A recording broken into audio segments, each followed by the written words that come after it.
The flashbulb felt like a physical slap. Rowan Vale stood frozen, her champagne flute trembling as a sea of whispers erupted around her. The man she married, Damian Vale, the supposed billionaire king of the city, had just walked onto the red carpet of the Oracle Gala. And on his arm wasn't his wife. It was Chloe Jensen, a 22-year-old influencer, dripping in diamonds that Rowan knew her husband had paid for. Damian smirked, a cruel, triumphant look aimed right at her. He thought he was winning. He thought he was humiliating her. He had no idea he'd just ended his own life. The silence in the penthouse on 72nd Street wasn't peaceful. It was a vacuum, heavy and suffocating. For the past 6 months, this was the sound of Rowan's marriage. Rowan Kendall, Vale as she was known to the world, traced the rim of her coffee cup, her eyes fixed on the rain lashing against the floor-to-ceiling windows. The view of Central Park, so beautiful in the spring, was a grey, watery smear. It matched her life. She had met Damian Vale 7 years ago. She'd been working, incognito, in the junior acquisitions department of a real estate fund called Vanguard. She was Rowan Kendall, the quiet, whip-smart analyst with a degree from Brown and a background she described as academic. Her father, she'd told him, was a literature professor in Vermont. This was a carefully constructed truth. Her uncle, Arthur Kendall, was a literature professor in Vermont. But her father, Julian Blackwood, was something else, entirely. He was the invisible hand, the reclusive founder of Blackwood Capital, the multi-trillion-dollar private equity Goliath that was the majority shareholder of nearly everything, including the Vanguard Fund. Go live a real life, Ellie Bean, Julian had told her on her 25th birthday, in his library that smelled of old leather and power. See what the world is like without the Blackwood name opening every door. See who people really are. And she had. She had met Damian. He was a vice president then, a meteor of ambition, charisma, and ruthless energy. He was brilliant, funny, and he seemed for a time to genuinely see her. He'd loved her intelligence, her quiet confidence. He hadn't needed her to be anything other than Rowan Kendall. They married a year later, with her father's quiet blessing and a prenuptial agreement drafted by Julian's most terrifying lawyers. Then, 5 years ago, the Vanguard CEO had retired. Julian, from the shadows, had suggested Damian for the role. "Let's see what he's made of," he'd said. The power had been a poison. The man Rowan had married vanished, replaced by a strutting, arrogant creature who referred to himself in the third person. Damian Vale closes deals. Damian Vale is the new king of New York. He'd been featured on the cover of Forbes 6 months ago, lauded as the billionaire builder.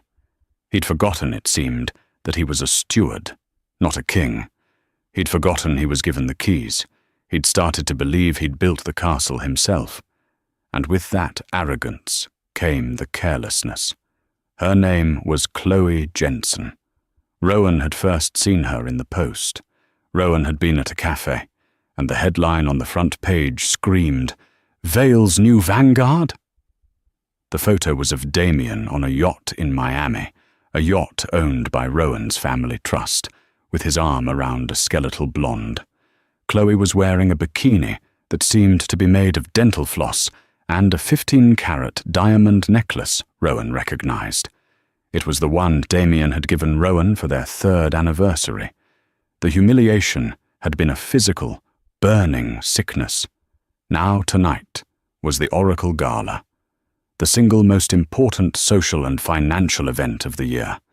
Damian, obsessed with his newfound celebrity, had been planning his triumphant arrival for weeks.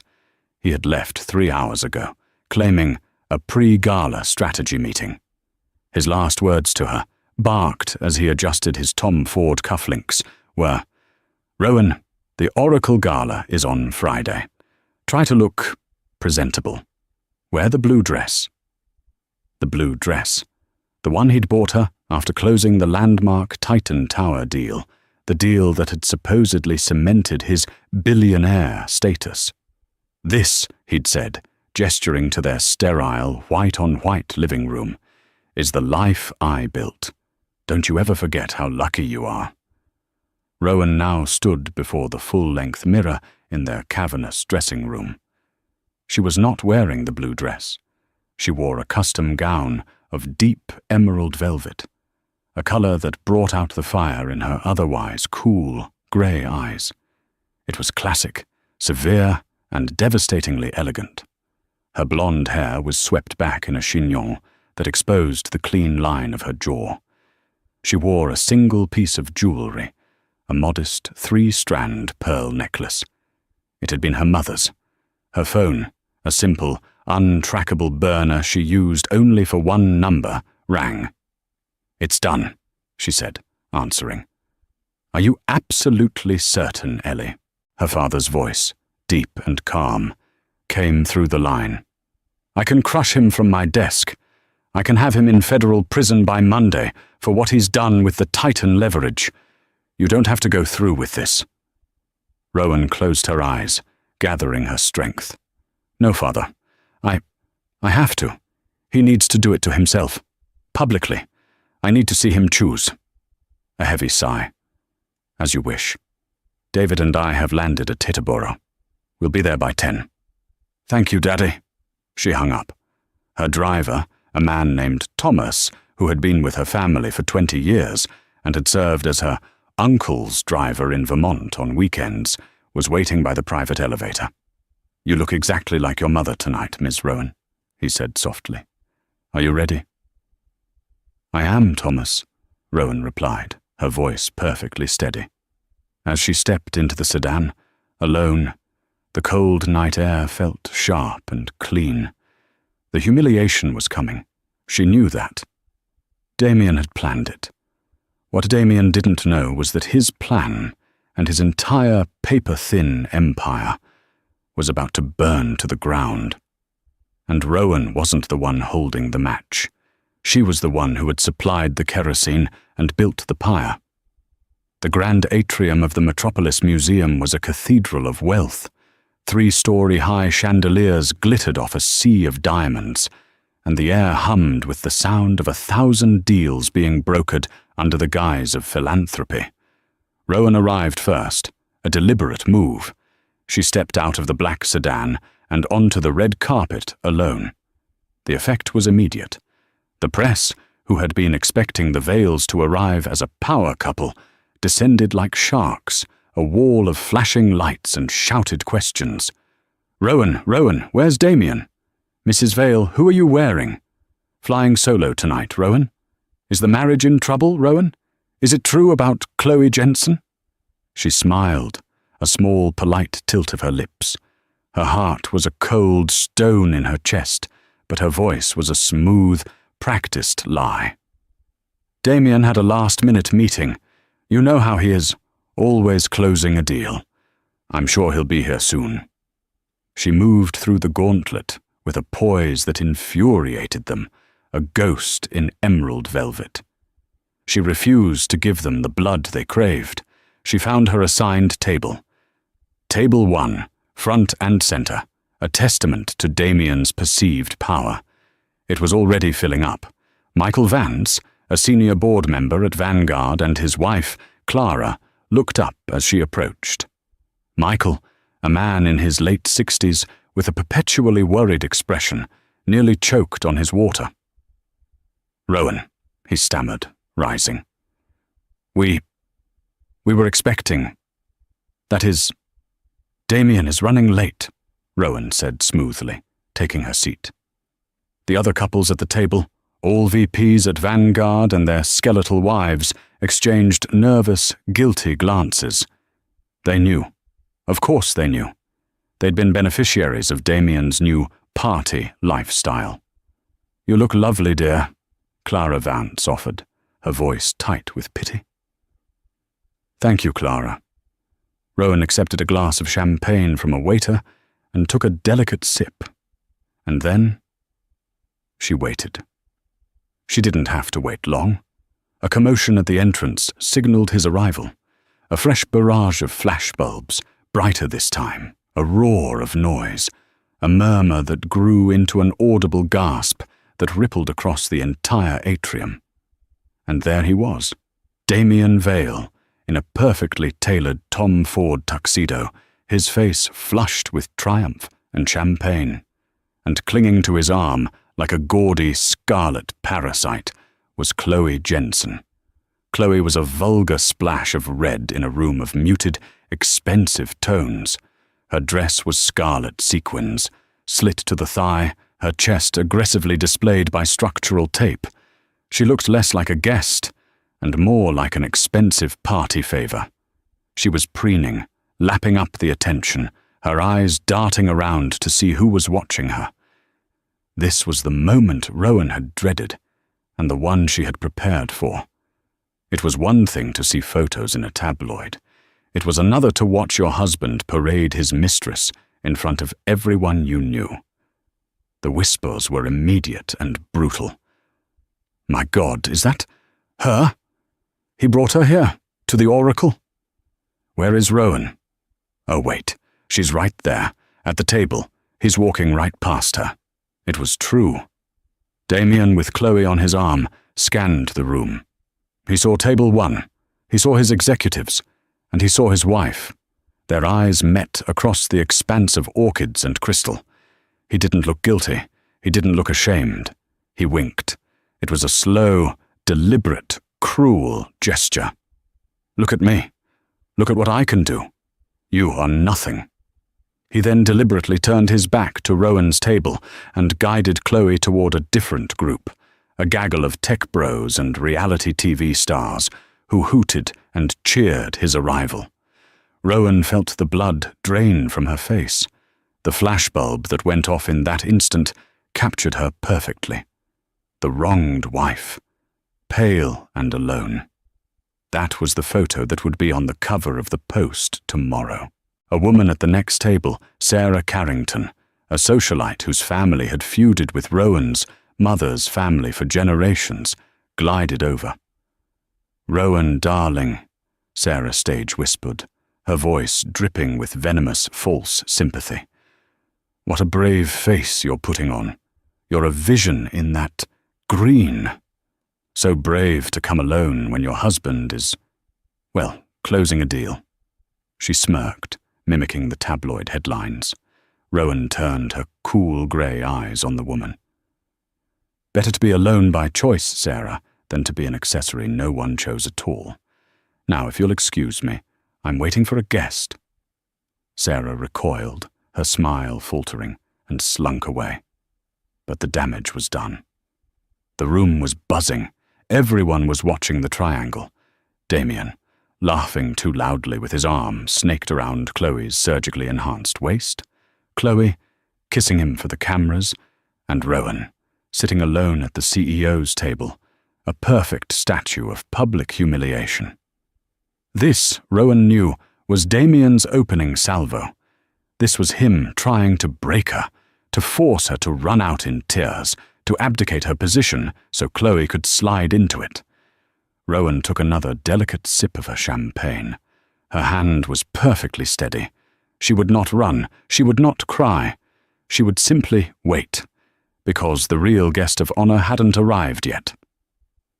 Damian Vale felt like a god. The air crackled around him. He'd done it. He'd finally ripped off the Band-Aid. His life for the past year had been a suffocating lie. Rowan, with her quiet judgments, her classic tastes, and her old money sensibilities. She was a ghost in his penthouse, a reminder of a life he'd been trying to transcend. She was boring. She was an anchor. Chloe, on the other hand, was life. She was raw, ambitious, and she adored him. She saw him for the king he was. She was a rocket. Walking in with Chloe on his arm was the single most liberating moment of his life. He saw the shock on the faces of the board members. He saw the envy in the eyes of the other men. And best of all, he saw the look on Rowan's face. That pale, frozen shock. It was perfect. He had finally broken her. "You've really done it, baby," Chloe whispered, her voice husky. She squeezed his arm, her long, red nails digging slightly into his jacket. "You're the most powerful man in this room. Everyone is terrified of you." "We're just getting started," Damian murmured back, kissing her temple. He spotted Michael Vance, lingering nervously by the raw bar, his face ashen. "Michael, get over here! Bring some of that caviar!" Damian boomed. Michael Vance shuffled over, his eyes flicking from Damian to Chloe, and then, guiltily, across the room to Rowan. "Damian," Michael said, his voice low and tight with panic. "What are you doing? This is a catastrophe. Rowan is sitting right over there. The investors, the representatives from Blackwood Capital, they're here tonight. This is a direct violation of the morality clause in your contract." Damian laughed, a short, barking sound. "The morality clause? Michael, are you kidding me? That's a fossil, a legal technicality. I am the contract. The Titan Tower deal, which I closed, just made our shareholders $1 billion. $1 billion, Michael. You think the ghosts at Blackwood give a damn about my date? They care about the bottom line. I am the bottom line. Damian, you don't understand," Michael pleaded. "This is reckless. It's suicide." "It's power, Michael," Damian hissed. "It's showing them I do what I want. Now, I want you to meet Chloe Jensen. She's the new face of our luxury properties division. She's going to be handling the new Miami developments." Michael looked at Chloe as if she were a viper. "A pleasure," he mumbled, refusing to take her offered hand. "He's cute," Chloe pouted as Michael scurried away, like a little, terrified garden gnome. "Don't worry about him, baby. Show me the real players." "He's irrelevant," Damian said, dismissing him. "They all are." His gaze drifted back to table 1. His table. She was still sitting there. Why wasn't she leaving? He'd expected tears, a scene, a dramatic exit, but she just sat there. It was unnerving. He decided to force the issue. This was his night, his room, his city.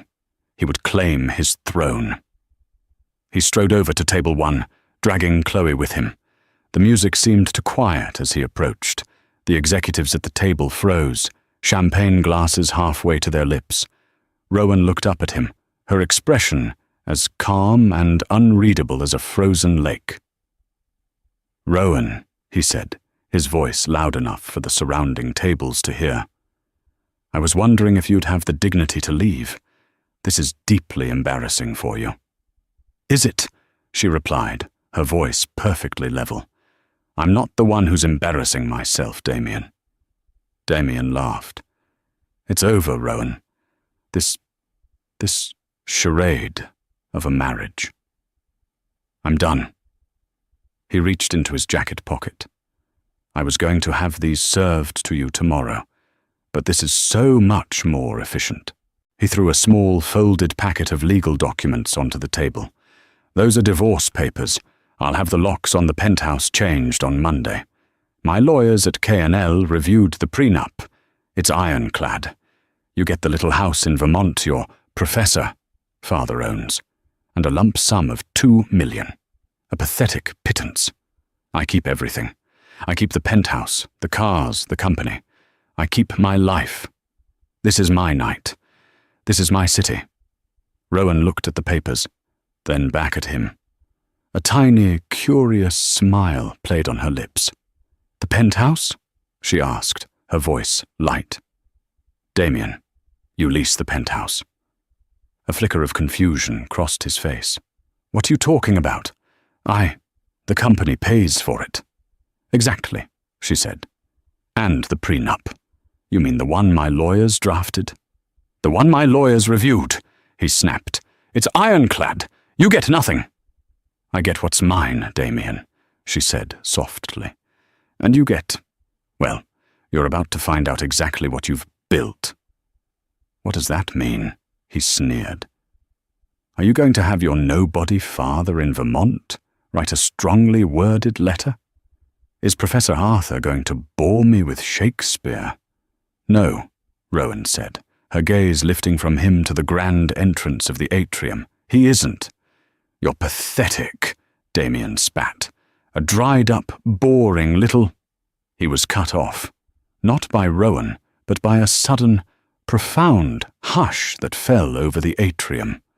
It was different from the previous murmurs. This was a sudden, heavy silence, as if all the oxygen had been sucked out of the room. The string quartet, which had been playing Vivaldi, faltered and stopped, one cello holding a long, scraping, discordant note before falling silent. All heads, including Damian's, turned to the grand entrance. The gala organizers and the museum's board of directors, who had been clustered by the door, seemed to snap to attention, forming an impromptu, fawning honor guard. Two figures stood silhouetted in the doorway. The first man was in his late 30s, with a severe face, a military straight posture, and an earpiece. He scanned the room with a cold, professional efficiency. Damian recognized him vaguely. He'd seen him in the background of photos with heads of state.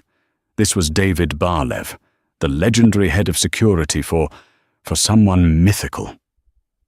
The second man, he was the one everyone was watching. He was in his late 60s, with a shock of silver-white hair, impeccably cut. He wore a simple, custom-tailored black tuxedo. He wasn't tall or broad, but he moved with an aura of absolute, indisputable authority. He was the kind of man who didn't own rooms. He was the room. He walked, and the sea of New York's elite parted for him as if he were royalty. Damian squinted. The man looked vaguely familiar, like someone from a history book or a secret file. "Who the hell is that?" Chloe whispered, annoyed that the attention was no longer on her. Damian didn't know. But Michael Vance, who was still hovering nearby, had gone from pale to a ghastly, corpse-like grey. He literally collapsed into a vacant chair. It's... Michael whispered, his voice trembling. "Oh my God, it's him. It's Julian Blackwood." Damian's heart stopped.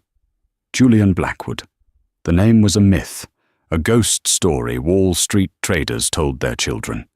Julian Blackwood wasn't just old money, he was the source, the founder of Blackwood Capital, the Ghost Fund, the silent majority shareholder of Vanguard Holdings, and half of the S&P 500. A man who had not been seen at a public event in 15 years, the man he'd been sending quarterly reports to, addressed only to the chairman's office. Damian's mind scrambled. He'd never met him. He'd assumed it was a faceless board, a managed trust. He'd never made the connection. A surge of adrenaline, not fear, hit Damian. This was an opportunity. The real boss was here.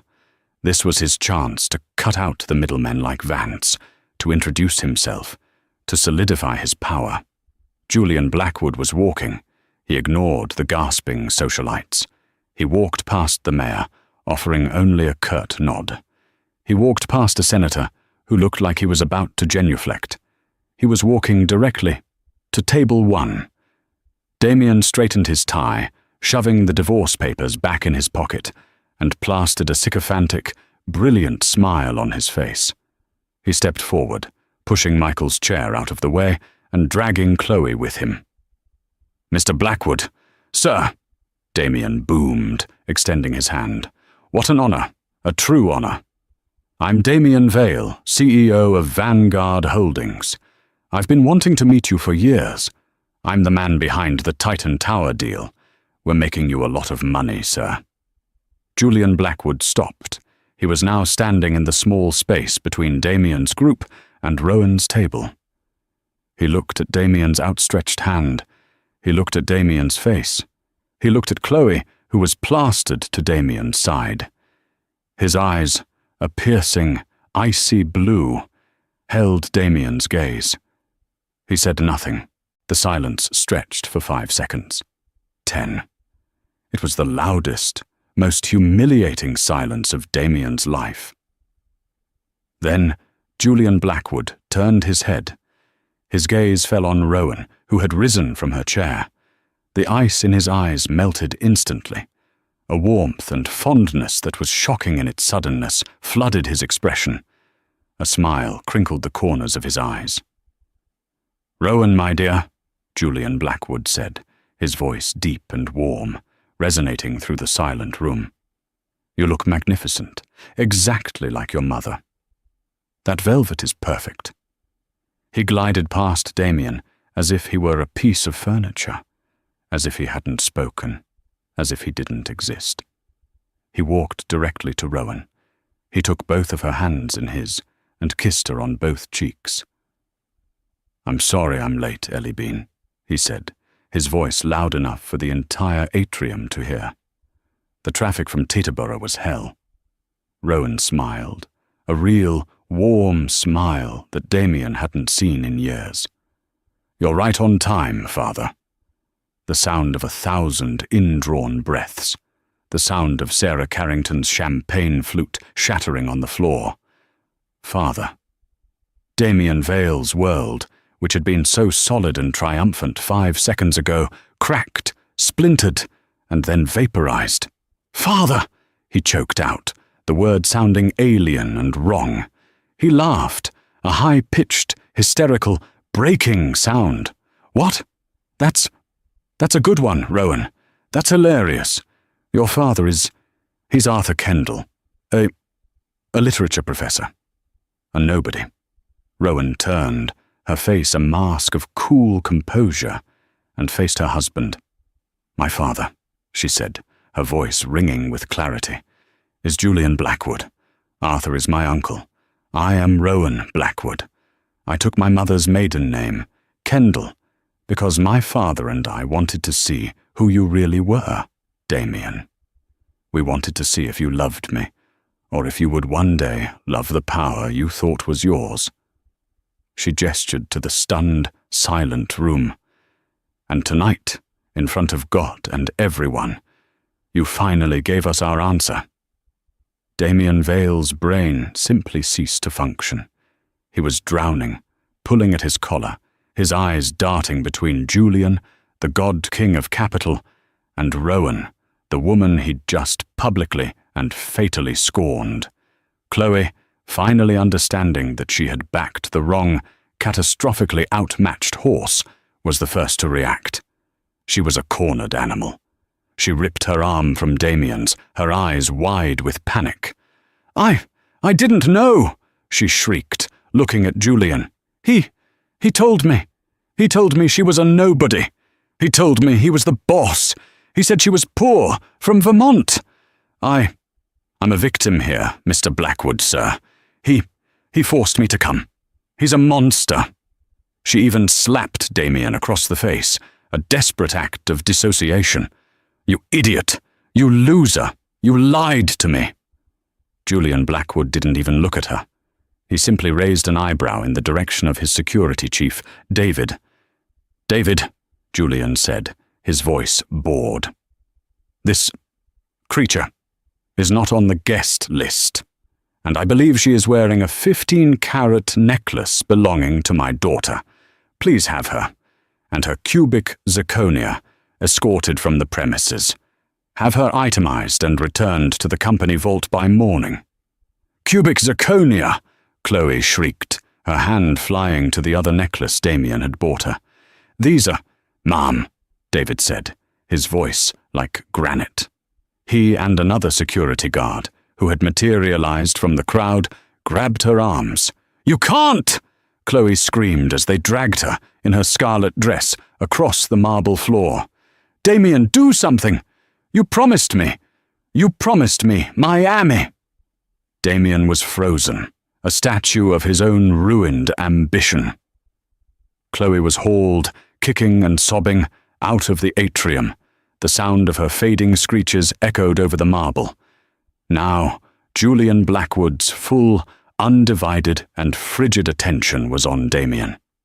"So," Julian said, "you are the man who has been running one of my smaller companies, the man who has been sleeping in my daughter's home, the man who has been spending my money on that."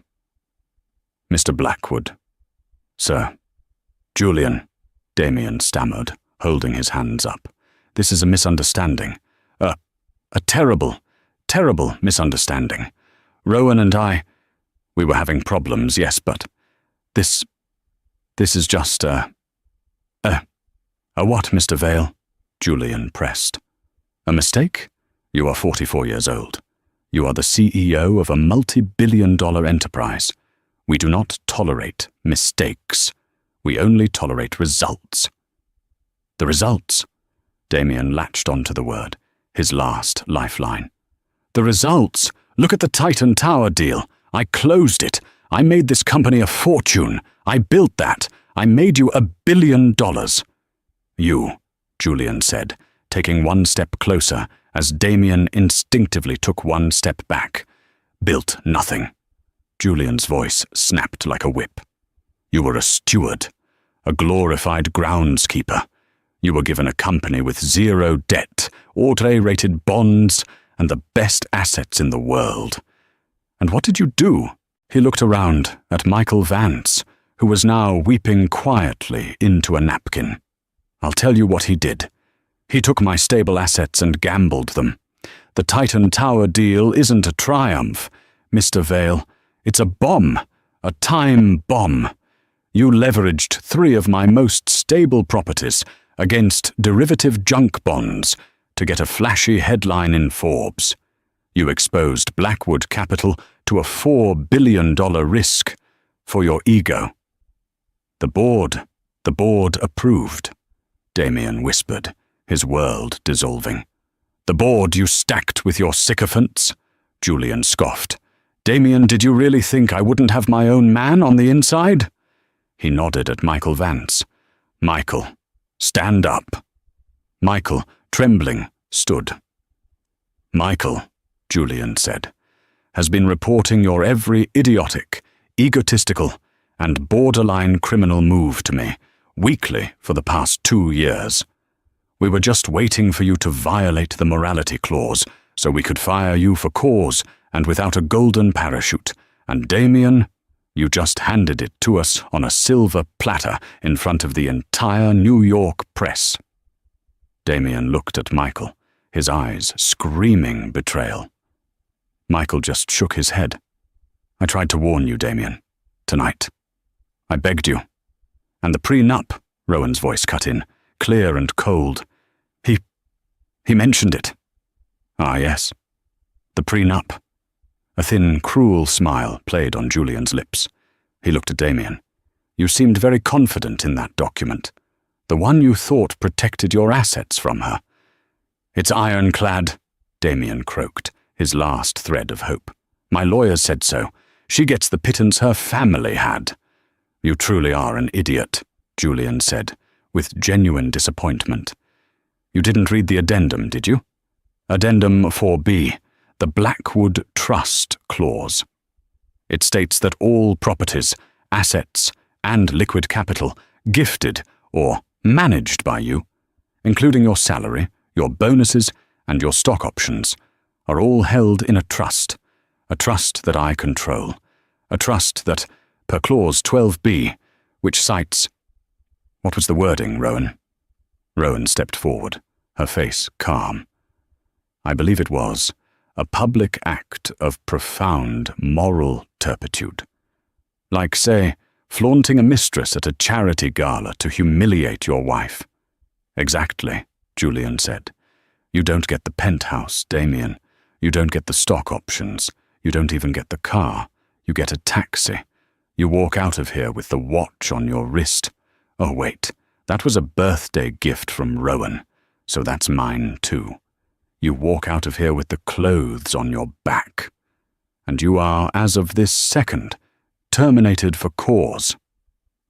Damian Vale's entire existence had been vaporized in under 3 minutes. He was no longer a CEO. He was no longer a billionaire. He was no longer a husband. He was, as Julian had so precisely put it, nothing. His knees literally buckled. He grabbed the back of a chair to steady himself, his breath coming in ragged, ugly gasps. He looked at Rowan. His face was a mask of desperate, pleading confusion. He was looking for the woman he had dismissed, the quiet, mousy wife he'd controlled. He was looking for mercy. "Rowan," he whispered, the name a broken plea. "Ellie, please, don't. It was a mistake. I was stressed. The pressure of the deal. I love you. I've always loved you. She meant nothing. She was just fun. You're my wife." This was the moment. The entire room was watching her. Would she fold? Would she show the weakness he'd always accused her of? Rowan stepped forward, her emerald dress rustling. She stood directly in front of Damian, close enough to see the sweat beading on his forehead and the terror in his eyes. Her own grey eyes were not filled with hate or even anger. They were filled with a profound, cold pity. "You're right, Damian," she said, her voice soft but firm. "I am your wife, and I'm the woman who sat in that penthouse for a year, watching you become this caricature from a Forbes magazine. I'm the woman who read the credit card bills for Chloe's business trips to St. Bart's." She continued, her voice rising slightly, but never losing its steely control. "I'm the woman who knew you were leveraging our future for your ego. I didn't love a man. I loved a projection. And the projection is over. You didn't just cheat on me, Damian. You cheated yourself. You had everything. You had the love of a woman who knew you were just a man, and you had the keys to an empire. And you threw it all away. For this." She gestured to the scene of his humiliation. You bitch!" he finally roared, his terror replaced by a sudden, violent rage. "You set me up! This was all a trap!" He lunged, not at Julian, but at Rowan. It was a pathetic, last-ditch attempt to grab her, to use her as a shield, to wipe that calm, pitying look off her face. He never made it. David, Rowan's head of security, who had returned from his task, moved with a speed that was almost invisible. He didn't punch Damian. He didn't tackle him. He simply stepped in, grabbed Damian's lunging arm, and executed a perfect, brutal joint lock. A sickening snap echoed through the atrium, followed by Damian's high-pitched, unearthly scream of agony. He collapsed to the marble floor, cradling his now dislocated shoulder, sobbing, a broken, pathetic heap in a $10,000 tuxedo. "Get him out of my sight," Julian said with a sigh of disgust. David and the other guard picked Damian up by his good arm and his belt, his expensive shoes dragging pathetically on the floor, and hauled him away through a door marked "Staff." The media, cameras flashing, surged forward, capturing the billionaire's final, humiliating exit. The room was in stunned silence. The main event was over. Julian Blackwood turned to the horrified, fascinated crowd. He clapped his hands together once. "My apologies for the aggressive restructuring," he said, his good humor seemingly restored. "A small infestation that needed clearing out. Please, continue enjoying your evening." He then walked to the small stage at the front of the room, taking the microphone from the shocked MC. "Good evening," he said, his voice booming over the speakers. "For those of you who don't know me, my name is Julian Blackwood. I am the owner." Laughter, nervous and relieved, rippled through the room. "I am generally a silent partner," he continued. "I believe in letting good people do good work, but it has become clear that Vanguard Holdings has been suffering from a profound lack of leadership, a moral and financial rot that ends tonight. The Vanguard Board, all of Mr. Vale's appointments, is hereby dissolved." He let that sink in. "But," he said, A new era requires new leadership. Someone with integrity. Someone with vision. Someone who understands that true power isn't about headlines. It's about stability. It's about building things that last. He smiled and held out his hand. It is my profound honor to announce the new head of the Blackwood Capital North American Real Estate Division. My daughter, Rowan Blackwood. Another gasp. This was the real twist. She wasn't just the heiress. She was the successor. Rowan, poised and calm, walked to the stage. She took the microphone from her father, her hand not trembling in the slightest. She looked out at the sea of faces, the people who, 30 minutes ago, had pitied her. "Thank you, Father," she said. Her voice was strong. "Vanguard Holdings will be reabsorbed into the Central Blackwood Fund. My first act will be a full, transparent audit. We will find every dollar Mr. Vale and his associates misplaced, and we will be clawing back every bonus from the last 2 years associated with the Titan deal." She looked directly into the main camera of the press pool. "To our investors, I say this. The era of reckless gambling is over. The era of integrity has begun. We are back to building." The room exploded in applause. Not just polite applause, but a genuine, thunderous roar of approval. They hadn't just witnessed a takedown. They had witnessed a coronation. 1 year later, the corner office on the 80th floor of the Blackwood building, the real center of power, was unrecognizable. Damian's regime had been one of dark, heavy mahogany, of leather-bound books he'd never read, of ominous, heavy drapes kept partially drawn as if to suggest perpetual, shadowy conspiracy. It had been a tomb, a stage set for a man playing a role. Rowan's office was the antithesis. It was a place of light. The walls were a clean, warm white, accented with modern art by living female artists she admired. The furniture was sleek, minimalist, and functional, and the entire west-facing wall, which Damian had kept covered, was now an uninterrupted sheet of glass that overlooked the city, the Hudson River, and the distant promise of the ocean. Rowan Blackwood, her hair now cut in a sharp, practical bob that framed her face, stood before it, sipping her morning coffee. She no longer used the Vale name. It had been scrubbed from her life, just as Damian had been. On a sleek television mounted to the wall, a financial news anchor was speaking. And Rowan Blackwood, in her first year, has done the impossible. She's not only stabilized the fund after the disastrous Titan leverage scheme of her predecessor, but she has posted record-breaking 20% growth by divesting from high-risk commercial properties and pivoting to sustainable residential development. A true masterstroke from the woman they're now calling the Velvet Hammer. The intercom buzzed. "Ms. Blackwood," her assistant Ben said, "Sarah is here for your 9 a.m. Send her in, Ben, and please hold all calls for the next 30 minutes, unless it's my father."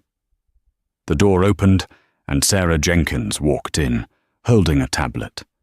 Sarah, the brilliant young analyst who had been Michael Vance's assistant, was now Rowan's chief operating officer. She was sharp, loyal, and utterly allergic to nonsense, which was why Rowan had promoted her to COO within 3 months. "Morning, Rowan," Sarah said, forgoing the ma'am for the professional intimacy they shared. "The Q3 numbers are finalized. We're not just up 20%. We're up 22.5%. The Shanghai-based investors are ecstatic. We've more than recouped all the Titan losses and restored the bond rating to 8AA. "Good," Rowan said, taking the tablet and scanning the figures. "That's a solid foundation. What's the exposure on the London properties post-restructure?" "Minimal. You were right to sell off the Vanguard building. It was a prestige asset, but a financial black hole. Damian only bought it because it had his name on it." "A monument to ego," Rowan murmured. "And we sold it to our biggest competitor for a 10% premium. Let them deal with the upkeep." She handed the tablet back. "Excellent work, Sarah. You and your team have been phenomenal." "We just follow your lead," Sarah said. She gestured to the muted television. "Though I have to say, the Velvet Hammer is a bit much, don't you think?" Rowan sighed, a rare glimpse of weariness. "The press needs a narrative, Sarah. They're men. They're baffled by a woman who is both polite and profitable. They'd prefer I was a dragon. Let them have their nickname, as long as they spell the company name right." "Fair enough. One last thing. David is outside. He said you asked for the final report." Rowan's posture stiffened, just slightly. "I did. Send him in on your way out. And Sarah, schedule the press conference for the Kendall project for next Friday." "I think it's time." Sarah's eyes lit up. "It's a go. The permits are all signed." "They will be by noon," Rowan said. "It's time." Sarah left, a visible spring in her step, and a moment later David Barlev entered. Her head of security, the man who had been at her father's side, was now permanently assigned to her. He was in his usual severe black suit, and he carried a single, slim manila folder. He placed it on her desk. "Ms. Blackwood, the final update on threat assessment Vale Jensen, as requested." Rowan sat down, her chair sighing softly. She looked at the file, the name Vale seeming like an artifact from another, cruder civilization. "Go ahead, David." The summary. David stood at parade rest. Damian Vale is, for all intents and purposes, gone. After the divorce was finalized, and the prenup was executed in our favor, he attempted to sue in 3 different states. Our legal team countersued for his bad faith filings, and he was forced to declare bankruptcy. His subsequent attempts to sell his story to tabloids were blocked by the NDAs in his original CEO contract, which we enforced. He was professionally disbarred from practicing in the financial sector due to the moral turpitude clause. He is, as of this report, a junior regional manager at a mid-level home insurance company in Dayton, Ohio. He has changed his last name to Miller. He's being sued by 2 different women in Ohio for fraud and outstanding personal debts. David slid a single grainy photograph from the file.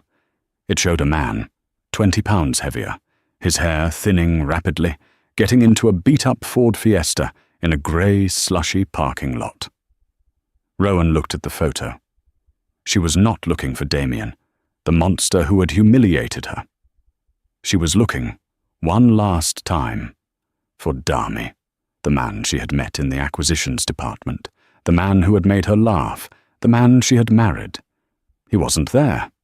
It was just a stranger, a pathetic, broken man in a cheap suit. "And Ms. Jensen?" Rowan asked, her voice flat. Also neutralized, her attempt to launch a tell-all podcast was met by our legal team, who provided the IRS with satellite photos of her accepting cash payments from a rival developer and copies of her faked tax returns. She is currently buried in a federal audit and was last seen bartending at a dive bar in Miami-Dade. "Thank you, David. That will be all." David nodded, turned, and left the office. Rowan was alone again. She picked up the photo of Damian Miller. She had expected to feel something. Satisfaction, anger, even pity. She felt nothing. It was the profound, echoing absence of feeling. It was the feeling of a long, agonizing fever finally breaking. The war was over. The enemy wasn't just defeated, he had been erased. She picked up the file and the photo, walked over to the heavy-duty shredder by her desk, and fed them in. The machine whined, a satisfying final sound. He was literally disposed of. The intercom buzzed again. "Miss Blackwood, it's your father, on the line from the Aegean." Rowan smiled, the first genuine smile of the day, and picked up the receiver. "I thought you were supposed to be retired, Dad." "Retirement is boring," Julian's voice crackled, the sound of wind and sea spray in the background. "I'm on the Albatross, halfway to Rhodes. Just wanted to tell you I'm looking at the Q3 numbers. I have to say I'm impressed. You're better at this than I ever was."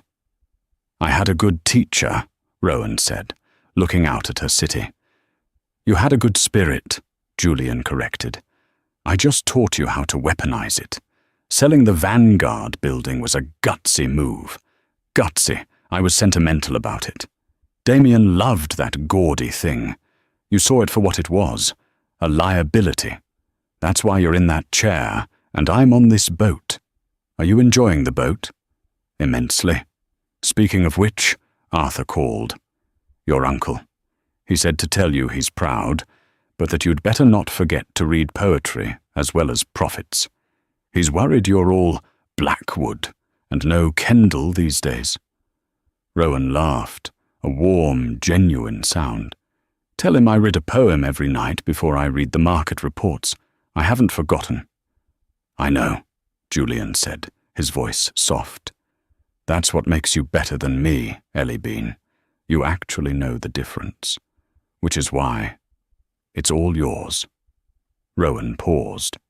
"What's all mine?" "All of it. The Asian funds, the European banks, the whole damn portfolio. I'm officially retiring. You're not the CEO of the North American division anymore. You're the chairwoman of Blackwood Capital. The only chairwoman. I'm tired. I'm going to learn to sail this thing properly." This was it. The final test. The final handover. The throne. Rowan didn't gasp. She didn't falter. She just watched a plane take off from JFK in the far distance, a silver glint in the sun. "I'm ready," she said. "I know you are," her father replied. "Carry on, Madam Chairwoman." The line clicked. Rowan placed the receiver back in its cradle. She stood there for a full minute, alone, the undisputed head of one of the most powerful private funds on the planet. Damian had thought power was loud. He'd thought it was a scarlet dress and a public humiliation. He'd thought it was a flashy building with his name on it. He thought it was the thunder of 100 cameras flashing, the roar of a crowd. Rowan knew the truth. She'd always known it. Real power wasn't loud. It was quiet. It was competent. It was the silence of this office. It was the authority in her father's voice as he abdicated. It was the weight of the ocean, not the crash of the waves. She buzzed her assistant. "Ben, ask Sarah to come back in, and have her bring the Kendall blueprints."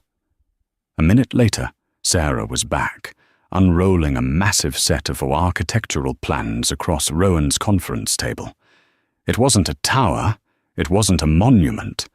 It was a community. 5 square blocks in a neglected part of Brooklyn, redesigned from the ground up. Sustainable, green-roofed apartment buildings, half of them designated for low-income families and educators, a new public school, a park, a community center. This was the antithesis of the Titan Tower. It wasn't built on leverage and ego. It was built on profits and purpose. "It's beautiful," Sarah said, quietly. "It's a start," Rowan replied. She picked up a heavy, old-fashioned fountain pen, her mother's.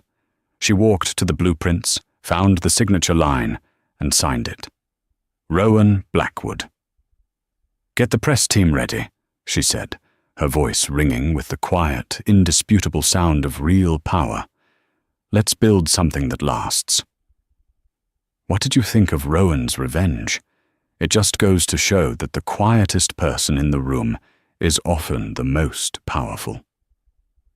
Damian thought he was the king, but he was just a pawn in a game being played by a queen and her father, the true master. His arrogance and public betrayal led to the most public and most satisfying downfall we've seen in a long time. This story is a reminder to never underestimate anyone, and that karma especially when backed by a multi-trillion-dollar fortune, always finds its mark. We spend a lot of time finding and crafting these incredible real-life dramas for you. If you loved Rowan's story, please show your support by hitting that like button. And if you want to make sure you never miss a story of satisfying revenge or dramatic twists, make sure you subscribe to the channel and ring that bell.